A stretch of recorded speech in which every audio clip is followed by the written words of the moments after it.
The Times says that this should have been taken care of months ago, but instead, the governor, legislature, and most school districts essentially left it to the unions to decide. The results sadly show where education lies in the state's priorities. I prepared an amendment for today to follow the science and open schools as other states have. But that amendment failed in the Senate this morning, and now this assembly is going to pass a bill that doesn't guarantee in-person instruction for one California student. There is no escaping the single brutalizing fact that we have the power to end this madness and are refusing to do so. I'm Kevin Kiley, and I've been a member of the California State Assembly for the last 5 years. I was first elected in 2016, and for those 5 years, I've been fighting back in every way I can against the supermajority, against the corruption and dysfunction in our state capitol. And these last 16 months, I've been fighting back in every way I can against Gavin Newsom's one-man rule. James Gallagher and I, in June of last year, took Gavin Newsom to court, and acting as our own attorneys, we sued him for abusing his emergency powers, and we won a trial last November. We wrote what we called the Healthy Communities Resolution, seeking out change at the local level. We took it as a protest against Gavin Newsom's lockdowns to county boards of supervisors, and over a dozen ended up passing it. We tried to get the legislature to step up and do its job and provide oversight to rein in this governor. And on multiple occasions, we introduced a resolution to terminate the state of emergency. But ultimately, it was the people of California who were fighting back in the way that mattered most. As you had folks who were out every weekend gathering signatures for the recall, putting their lives on hold, I talked to people who gathered thousands of signatures single-handedly in what became the greatest citizens movement in California history.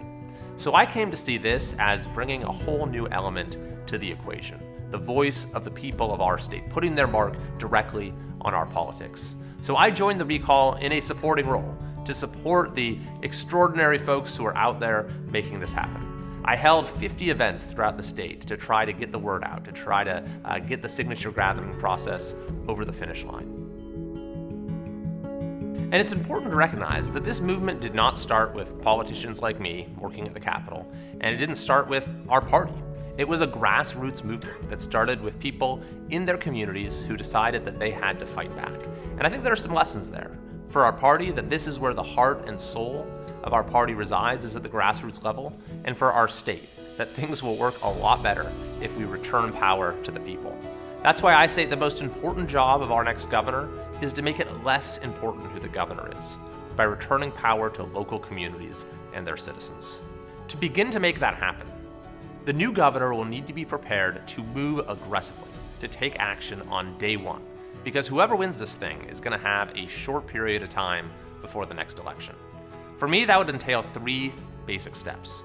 First, I would seek to bring about a change in our political culture, to make it very clear that the game has changed, that the era of corruption in California is over, that our capital is no longer owned by politicians, lobbyists, and special interests. And all these menacing state agencies, CARB, the Water Board, the EDD, the Department of Public Health, I would tame them with a new directive: serve the people of California. Don't harass them, don't harangue them, don't run their lives, don't ruin their lives. And third, I would immediately call a special session of the legislature, which will have adjourned by the time the recall is over with. And I'll throw down the gauntlet. I'll say I want to see immediate action on the major challenges impacting our state: the cost of living, our failing public schools, rising crime rates, and homelessness. And if the legislature refuses to act, then I'll take the issue to voters again in 2022. You see, I know exactly how our legislature works or really doesn't work. I know exactly how dysfunctional and useless it can be. And I know the one thing that state legislators respond to is political pressure. And we need to leverage the enormous political pressure that will be created by a successful recall in order to demand action immediately on the part of the legislature. So the legislature will face a choice: either work with me or face the same fate as Gavin Newsom in 2022, in a wave election that will set our state on a whole new course. This is going to be vitally important after the recall is successful, because we will not have a second to waste with another election just a year away. On day one, I will end the state of emergency. That causes all related state and local orders to expire automatically. Now, Gavin Newsom loves executive orders, but here's the thing about executive orders. You can undo them with executive orders.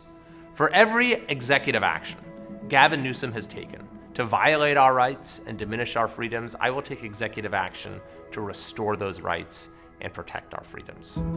For years, the people of California have seen their quality of life go down.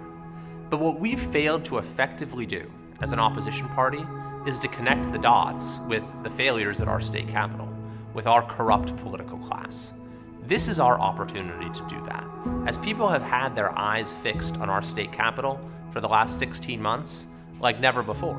And California's worst in the nation COVID response has resulted from the very same failures that were already causing our state's decline. We already had the worst public schools in the country. We ranked 49th out of 50 when it came to education outcomes in poor communities.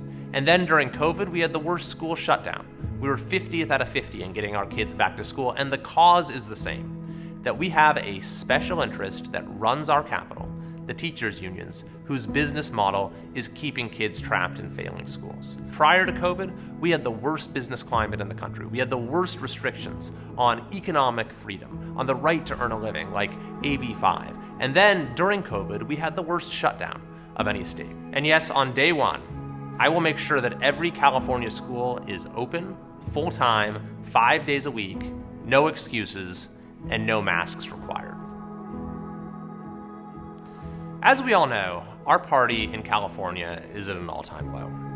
But this is a moment of real opportunity, because as an opposition party, there is so much to oppose. And not just to oppose, but to change for the better. In fact, I would say that perhaps never in our country's history has a state political party had the opportunity to do so much good for so many people. And so the issue we face in this election is, are we going to seize this golden opportunity? There are so many people in this state who know that their quality of life continues to decline, and whose hearts and minds we could win with a simple message of restoring integrity to state government. I call it back to basics. Pave our roads, store our water, manage our forests, maintain our grid, fund our police, do the things government is supposed to do them well, and do nothing else. We can turn the page on our state's disregard for the well-being of students by empowering families with school choice. We can turn the page on our state's disrespect for the welfare of workers by enshrining as inviolable the right to earn a living. We can turn the page on our state's disparagement of religious freedom by putting worship and fellowship beyond the reach of any bureaucracy. We can turn the page on the California exodus by rolling back every special interest giveaway that makes it so hard for ordinary folks to get by here. And we can turn the page on this dark era of government control by lighting a new spark of liberty and self-government. There are two basic models of a political party. On the one hand, there's a political party as a business, as a trough at which political professionals feed, as an institution for protecting the status quo. On the other hand, there's a political party as a movement, as a vehicle for giving expression to high ideals, as an instrument of change. It is so important in this election that we choose the second path. There are so many people in California right now who may not share the core tenets of our party, but just want to see their quality of life improve, want to see California be a place where they can stay and where they can raise their kids. This can be a defining moment for the future of our party and a decisive moment for the future of our state. I would be honored to have your support. Thank you very much.